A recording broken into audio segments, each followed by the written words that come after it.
And welcome back, everyone, to the Kids of Naruto, How Strong Would They Be series. Series that I didn't even really intend to make a series at first, but now kind of is that every Monday thing.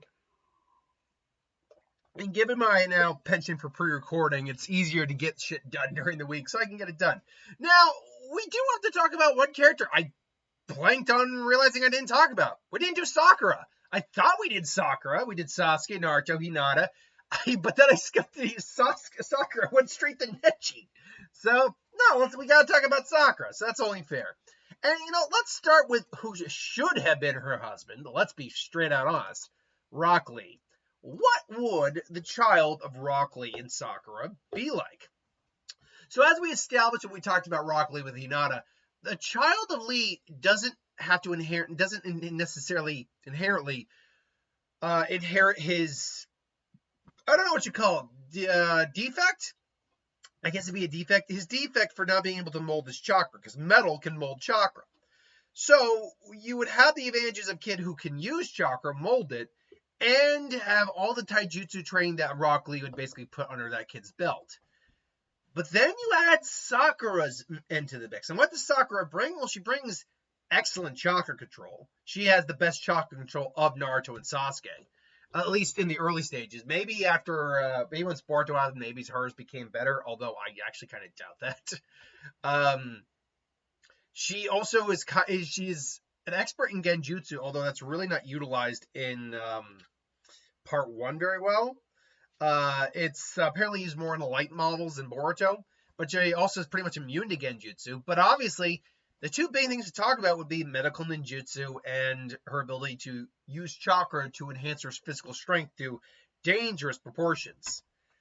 The thing about this kid would be actually arguably of the five we're going to talk about, is the strongest kid you could have here. Why?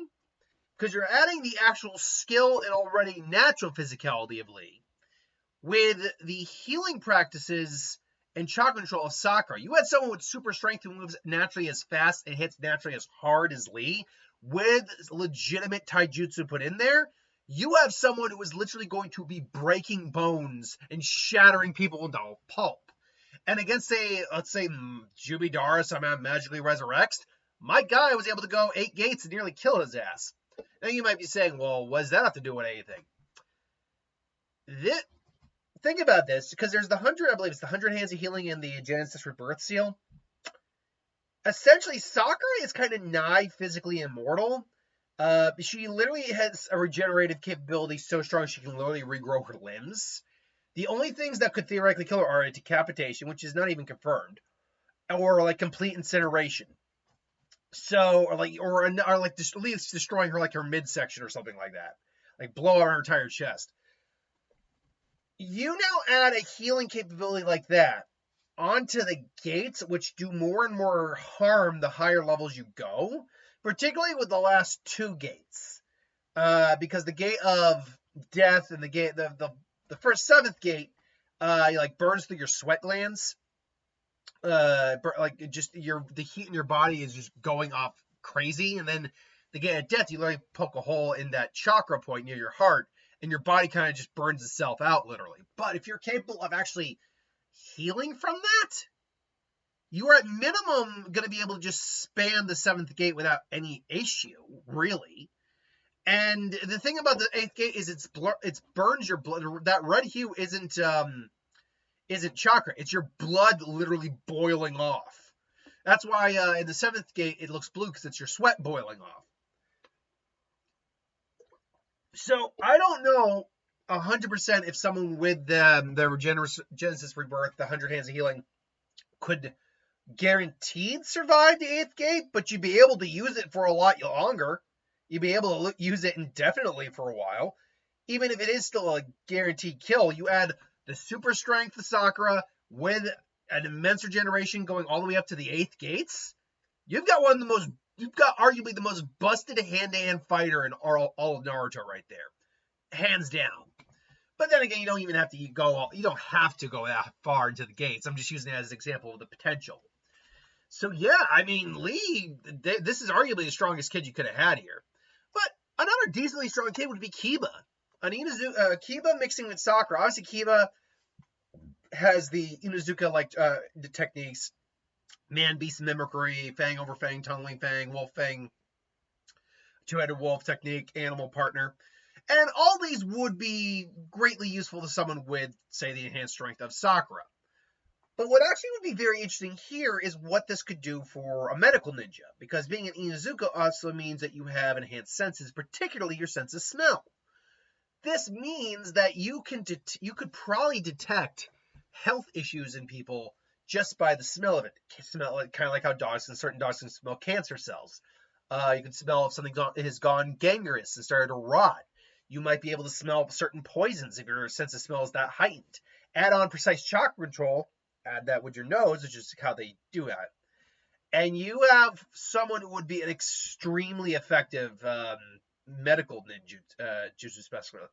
A medical ninjutsu specialist, a medic.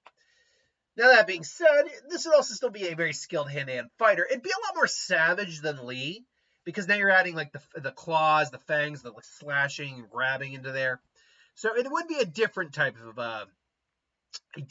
of child. Then you got our lovable but sadly underutilized and underappreciated Chino.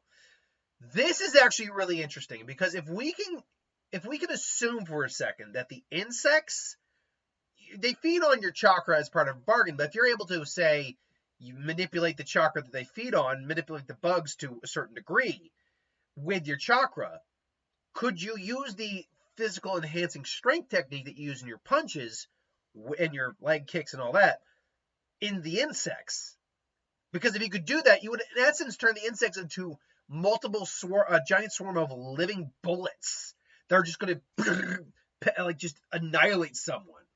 Even if you couldn't, you'd still have perfect chakra control, more or less. Pretty smart kid, too. Both these characters are very intelligent.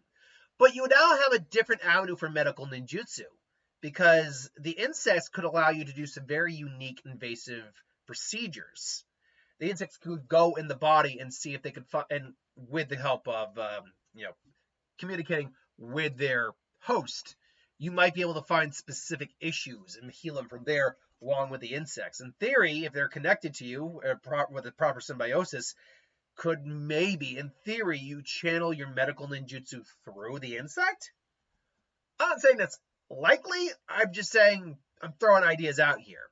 It would be a pretty interesting kid, to say the least. They would still be able to, obviously, have chakra control as well for, hand-to-hand fighting if they needed. This is one where the two pairs don't quite blend as well together. Then you've got part of Team 10, Choji, another best boy in Naruto. Choji really is kind of one of the best boys in Naruto. Good guy. Tons of fun. But no, legit, like Choji and Sakura having a kid together is definitely a weird one. Because along with the last person on this list, their abilities aren't really compatible with each other. Not that they can't be used, it's just they're not really compatible. Choji involves manipulating his calories for expanding his physical form, whereas Sakura has physical strength, healing abilities. Choji's got a lot of chakra, and Sakura's got great chakra control, so that'd be useful.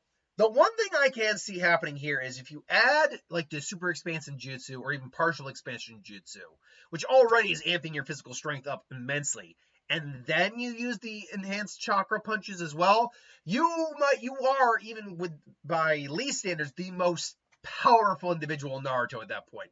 Because just turning into a size of a mountain in a flash is like amazing and just monstrously powerful. But then you actually enhance the power of your punches with chakra.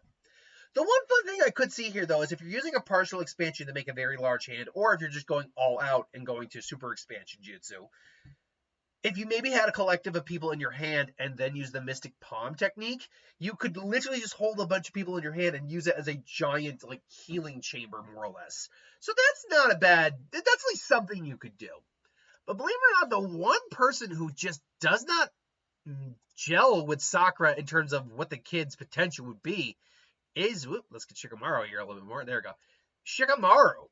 Now, Sakura was, at least she said she was the top of the class. That's a little debatable. It's implied that She wasn't the top of the class actually, but as far as I know, she is. Or either way, even if she's not the top, she's still insanely intelligent, and only got more intelligent as she got older. And we already know how smart Shikamaru is. So at least this kid might not be Tamari and Shikamaru together smart, but it'd probably be the next best thing smart. But other than that, I mean, yeah, dispelling genjutsu, whatever, Shikamaru already knows how to do that. Shadow possession jutsus and her healing arts don't really mix. I mean, yeah, it'd be a great thing to have, but the only thing I see is you could do something along the lines of trapping someone in the shadow, moving closer, and then just as the shadow, like maybe learning like a 1-inch punch, so when the shadow just drops, you automatically just poof and just pop them. But other than that, I don't know if you could channel, say, your healing arts through the shadow, even though you are channeling your chakra through the shadow. I mean, I guess it's entirely possible, but I just don't really see it as a likely outcome. So yeah, this is the one kid here that just doesn't. There's nothing that's really original that they could do or unique combining these abilities together. I don't think.